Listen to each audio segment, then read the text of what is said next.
বাংলাদেশি শিক্ষার্থীদের জন্য ইউরোপের অন্যতম জনপ্রিয় গন্তব্য হল ইতালি। নামমাত্র টিউশন ফি, বিশ্বমানের শিক্ষা ব্যবস্থা এবং শতভাগ রিজিওনাল স্কলারশিপ পাওয়ার সুযোগ থাকার কারণে প্রতি বছর অসংখ্য শিক্ষার্থী বাংলাদেশ থেকে ইতালিতে উচ্চশিক্ষার জন্য পাড়ি জমান। বাংলাদেশ থেকে ইতালির student visa, subordinate study visa আবেদনের সঠিক ও সম্পূর্ণ ক্রমানুসার পদ্ধতি A to Z step by step guideline নিচে বিস্তারিত আলোচনা করা হলো। 1. আবেদনের প্রধান ধাপসমূহ। Step by step process. ইতালির স্টুডেন্ট ভিসা পাওয়ার পুরো প্রক্রিয়াটি মূলত 4টি বড় ধাপে বিভক্ত। প্রতিটি ধাপ সঠিকভাবে সম্পন্ন করা বাধ্যতামূলক। 1. বিশ্ববিদ্যালয় নির্বাচন ও আবেদন। ইউনিভার্সিটি অ্যাপ্লিকেশন সময়কাল অক্টোবর-এপ্রিল। প্রথমে আপনার সাবজেক্ট অনুযায়ী ইতালির বিশ্ববিদ্যালয়গুলো খুঁজে বের করুন।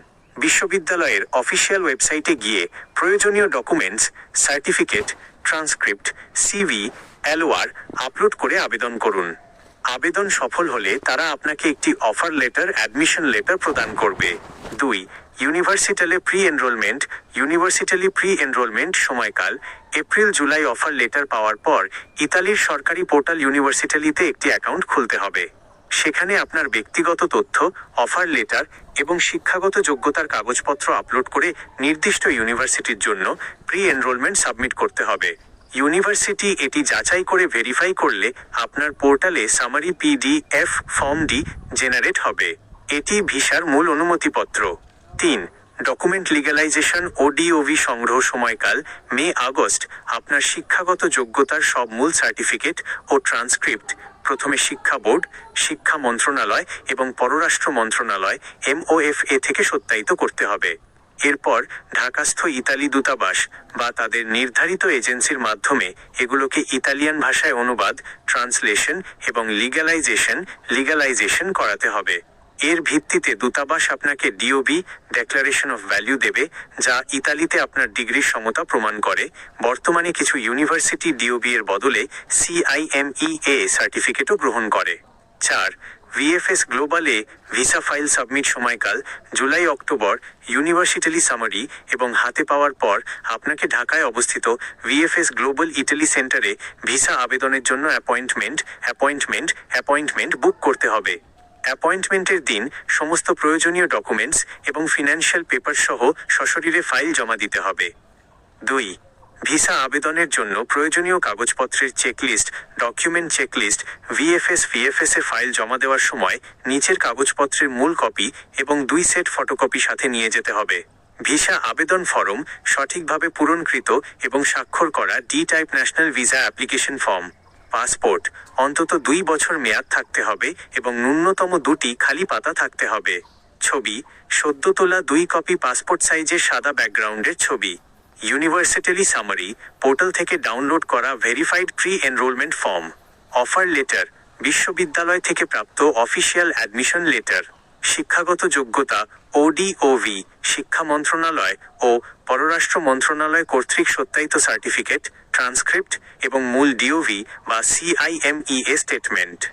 ভাষাগত যোগ্যতা IELTS স্কোর সাধারণত 5.5 থেকে 6.0 বা তার বেশি, অথবা medium of instruction MOI certificate যদি বিশ্ববিদ্যালয় অনুমতি দেয়। আবাসন ব্যবস্থা অ্যাকোমোডেশন ইতালিতে আপনি প্রথম দিনগুলোতে কোথায় থাকবেন তার প্রমাণপত্র, হোটেল বুকিং বা কোনো স্পন্সরের কাছ থেকে প্রাপ্ত অ্যাকোমোডেশন লেটার বা ডিকিয়ারাজিওনে ডি অসপিটালিতা। ভ্রমণ বীমা ট্রাভেল হেলথ ইন্স্যুরেন্স ন্যূনতম 30,000 ইউরোর হেলথ কাভারেজ সহ অন্তত 90 দিনের একটি ট্রাভেল ইন্স্যুরেন্স ইতালি দূতাবাস স্বীকৃত কোম্পানি থেকে নিতে হবে। ফ্লাইট বুকিং একটি dummy one way flight reservation ticket. 3. Bank sponsor ও আর্থিক সচ্ছলতা ফাইন্যান্সিয়াল রিকোয়ারমেন্টস ইতালি স্টুডেন্ট ভিসার ক্ষেত্রে রিজেকশনের সবচেয়ে বড় কারণ হয় ফিনান্সিয়াল ডকুমেন্টস বা ব্যাংক স্পন্সরে ঘাটতি থাকা। আপনাকে প্রমাণ করতে হবে যে ইতালিতে পড়াশোনা ও থাকার খরচ চালানোর মতো পর্যাপ্ত অর্থ আপনার বা আপনার পরিবারের আছে। বিষয়ের বিবরণ, প্রয়োজনীয়তা, শর্তাবলী, ন্যূনতম ব্যাংক ব্যালেন্স। ইতালীয় সরকারের নিয়ম অনুযায়ী প্রতি বছরের জন্য প্রায় 6,000 ইউরো দেখাতে হয়। তবে ভিসা নিশ্চিত করতে ব্যাংকে অন্তত 10 থেকে 12 লাখ টাকা দেখানো নিরাপদ। স্পন্সর কে হতে পারবেন? শুধুমাত্র প্রথম রক্তের আত্মীয়, বাবা বা মা। বাবা মা না থাকলে লিগ্যাল গার্ডিয়ান বা ভাই বোনকে স্পন্সর করা যায়, তবে সেক্ষেত্রে জোরালো যুক্তি ও প্রমাণ দেখাতে হয়।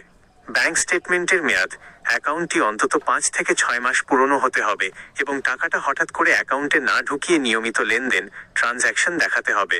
আয়ের উৎস: সোর্স অফ ইনকাম: স্পন্সরের আয়ের বৈধ উৎস দেখাতে হবে, যেমন চাকরির ক্ষেত্রে নোটারি করা স্যালারি সার্টিফিকেট ও পে স্লিপ, ব্যবসার ক্ষেত্রে ট্রেড লাইসেন্স ও ট্যাক্স রিটার্ন, টিন ফাইল অথবা কৃষিজমি থাকলে তার দলিল ও আয়ের বিবরণ। 4. Regional scholarship. রিজিওনাল স্কলারশিপ এর সুবিধা: ইতালির সবচেয়ে বড় আকর্ষণ হল রিজিওনাল স্কলারশিপ, যেমন লাজিওতে লাজিও ডিস্কো, লম্বার্ডিতে ডিএসইউ, অ্যামিলিয়া রোমানিয়াতে ইআরজো। এটি মেধার ওপর নয়, বরং আপনার পারিবারিক আয়ের ফাইন্যান্সিয়াল নিড ওপর ভিত্তি করে দেওয়া হয়। এর জন্য বাংলাদেশ থেকে বাবা মায়ের বাৎসরিক আয়, পরিবারের সদস্য সংখ্যা এবং সম্পত্তির বিবরণী, ফ্যামিলি ইনকাম এবং অ্যাসেট সার্টিফিকেট বানিয়ে পররাষ্ট্র মন্ত্রণালয় থেকে লিগ্যালাইজেশন করিয়ে নিতে হয়। স্কলারশিপটি পেয়ে গেলে আপনার টিউশন ফি সম্পূর্ণ মওকুফ হয়ে যাবে এবং বছরে প্রায় 6,000 থেকে 7,000 ইউরো উপবৃত্তি স্টিপেন্ড পাবেন, যা দিয়ে ইতালিতে থাকা খাওয়ার খরচ অনায়াসে চলে যায়। বিশেষ পরামর্শ: ইতালির স্টুডেন্ট ভিসার পুরো প্রক্রিয়াটি সম্পন্ন হতে সাধারণত 6 থেকে 9 মাস সময় লেগে যায়। তাই কোনো এজেন্সির ওপর সম্পূর্ণ নির্ভরশীল না হয়ে নিজেই ইউনিভার্সিটির ডেডলাইন এবং ভিএফএস অ্যাপয়েন্টমেন্টের স্লটের দিকে কড়া নজর রাখুন।